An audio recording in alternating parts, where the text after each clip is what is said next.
বোতলে সাগর দেখা। কবি সাবিনা সিদ্দিকী শিবা।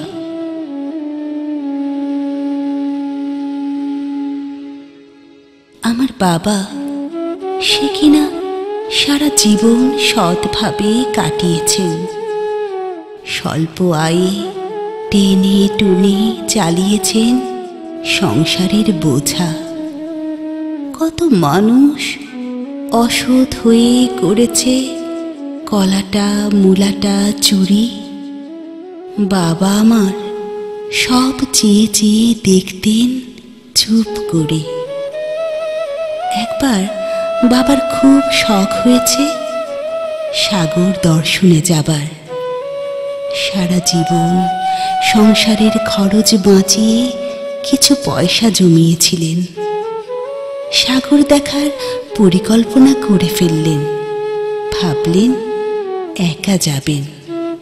ক্ষীণ কণ্ঠে মাকে গিয়ে বললেন, কিছু আনতে হবে। আহারে, আমার অসহায় মা জানতেন স্বামীর দৈন্যতা। মা হাসি মুখে বললেন, না, কিছু আনতে হবে না। যদি পারেন ফেরার সময় সাগরের এক বোতল জল নিয়ে আসবেন। যখন সাগর দেখতে ইচ্ছে হবে আমি বোতলটি দেখব। হায় অভাব, হায় বাঙালি নারীর আকাঙ্ক্ষা। আমার বাবা গোপনে চোখের পানি মুছে বাসে উঠলেন। কিন্তু কি যেন কি ভেবে সাগর দেখার আকাঙ্ক্ষাটা হৃদয়েই মাটি চাপা দিলেন।